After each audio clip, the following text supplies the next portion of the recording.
មានសួរបងបងមួយទាំងអស់គ្នាស្អែកមានផ្សិតវិញហើយបងបងបាទមាននឹងស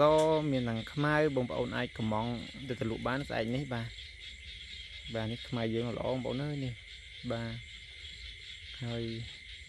បងប្អូនអាចកំងបានបាទ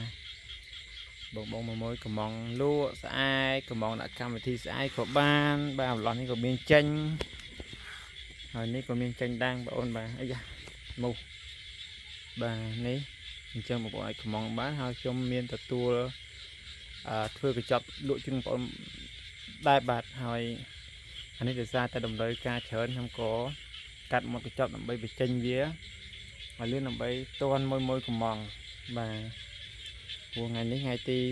17ខែ3 2025ជាខែបុណ្យជាខែការអញ្ចឹងតម្រូវការផ្សិតត្រូវការច្រើនជាងបងប្អូនត្រូវការអាចកំងបានបងប្អូនណាបាទអរគុណច្រើន